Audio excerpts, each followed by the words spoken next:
দুর্গাবারের বহু গল্প শুনলেন, পশ্চিমবঙ্গ থেকেও ঘুরে এসেছেন।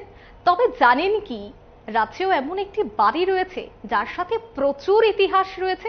চলুন একটু ঘুরে আসি।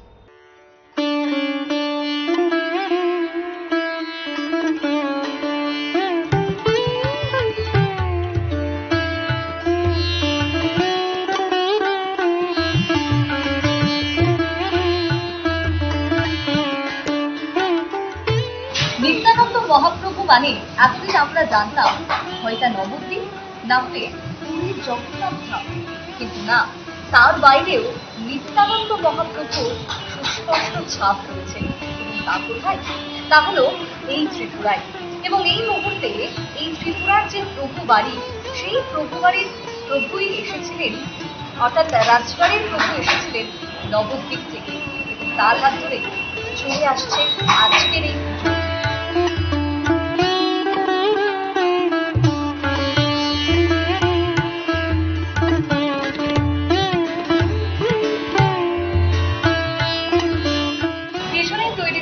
প্রতিমা প্রভুবাড়ির ইতিহাস থেকে ইতিকথা এবার জেনে নেব এখানকার 13তম বংশধরের থেকে।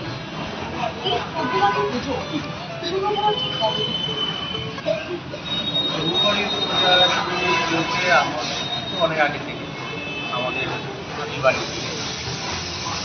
আর এখানে ত্রিপুরা রাজ্যে রয়েছে যখন বিধানচন্দ্র মানিক্য শুরু করে আমাদের এখানে ঢুকে স্থাপন করেছে, সেই সময় থেকে ত্রিপুরা রাজ্যে প্রভুবাড়ির পূজা শুরু হয়। ঈশানচন্দ্র মানিক্য, এটা তাও কোন সাল হবে আনুমানিক?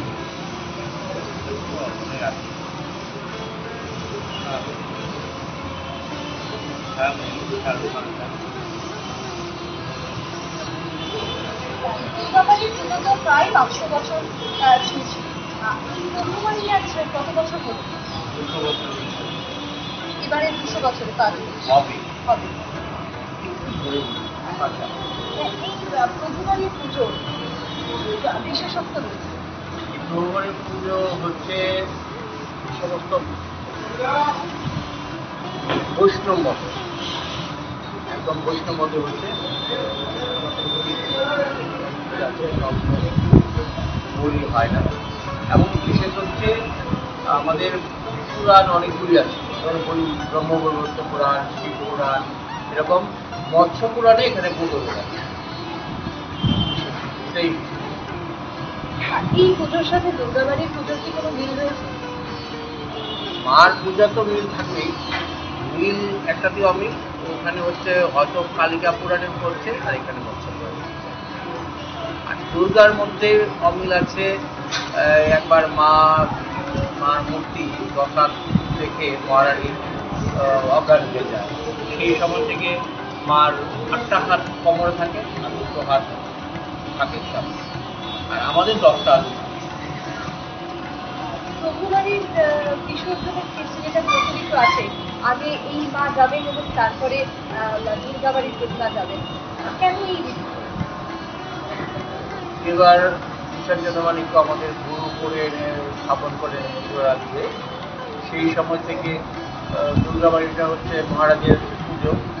আর প্রসেশনের সময় নিশ্চয়ই গুরু সামনে থাকবে, গুরু বাড়ির প্রতিমার সামনে থাকে, তারপর মহারাজ নিজের প্রতিমা নিয়ে নিতে, সেই রীতি আজও চলে আসছে। তো প্রভুবাড়ির প্রতিমা আগে যায় ছিলেন এবং তারপর দুর্গাবাড়ি। প্রায় 2টা বছর একেবারে অতিক্রম করতে চলেছে, কোনো কি পরিবর্তন এসেছে এত বছরের মধ্যে, না সেই একইভাবে পুজো হয়ে আসছে? পরিবর্তন তো হয়েছে।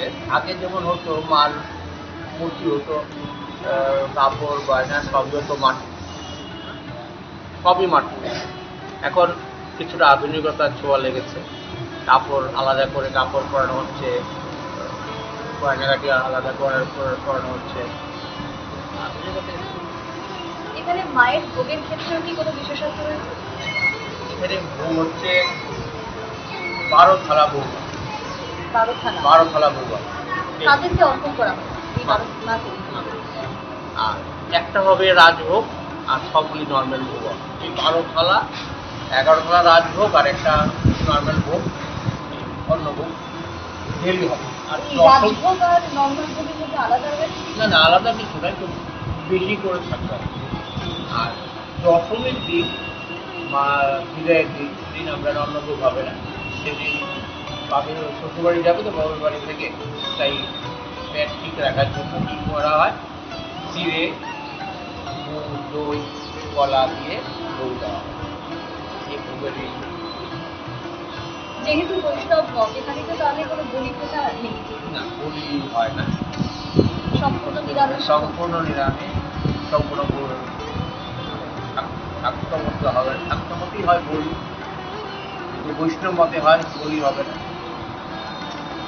এই পুজো কি আপনারা বংশ পরম্পরায় চালিয়ে নিয়ে যাবেন? চলছে তো, 2009 থেকে সরকার অধিগ্রহণ করেছেন। তা সত্ত্বেও দুর্গাপূজা আসার আগে থেকেই মনের মনে একটা আনন্দের ঘটনা হয়। সরকার নিয়েছেন তাই বলে ছেড়ে দিই না আমরা, আগের মতোই সেই অনেক উচ্ছ্বাস থাকে মনে, এগুলোই চলছে। জানি না সামনে কি হবে, মা জানে। অর্থাৎ প্রভুবাড়ির এই পুজো তার যে কাহিনী রয়েছে এবং মা এখানে যেভাবে পূজিত করছেন সেটাই আপনি শুনে নিলাম এখানকার পুরো বা বংশধর। দেখো, দুর্গাবাড়ি নিয়ে অনেক কথা হয়, হ্যাঁ, কিন্তু আমার মনে হয় প্রভু বাড়ির যে একটা আলাদা মানে ছোট, কিন্তু দেখো এখানেও কিন্তু বহু বছরের পুজো, হ্যাঁ।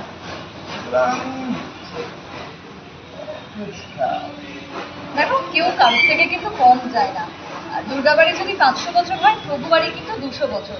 তাই যে প্রবাদ আছে যে নন্দী আগে না ভৃঙ্গি আগে, নন্দী আগে না ভৃঙ্গি আগে, এবার এই নন্দী ভৃঙ্গির চক্করে পড়ে দুজনের মধ্যে তুমি যুদ্ধ লাগিয়ে দিও না। আপাতত মানুষকে দুর্গাবাড়িও এনজয় করতে দাও আর প্রভু বাড়িও এনজয় করতে দাও। হে মা, এই পুজোয় এর মাথায় সুবুদ্ধি দাও এবং তার সঙ্গে সকলকে ভালো রাখো মা, আমার প্রণাম গ্রহণ করো। তাহলে প্যান্ডেলের পাশাপাশি থিমের লড়াইয়ের পাশাপাশি সাবেকি পুজো দেখতে হলে কোথায় আসতে হবে? দুর্গাবাড়ি এবং প্রভুবাড়িতে। আমি নিশ্চিত আপনারা ইতিহাস থেকে বেরোতে পারেননি, তাই এবার প্রচুর সময় করে অবশ্যই ঘুরে আসুন দুর্গাবাড়ি এবং প্রভুবাড়িতে। এই মুহূর্তে পুচকে একটি বিজ্ঞাপন বিরতি নিয়ে নিচ্ছি, তবে কোথাও যাবেন না, আপনারা প্ল্যান করুন, আমি খুব দ্রুতই নিয়ে যাচ্ছি অন্য আরেকটি জায়গায়।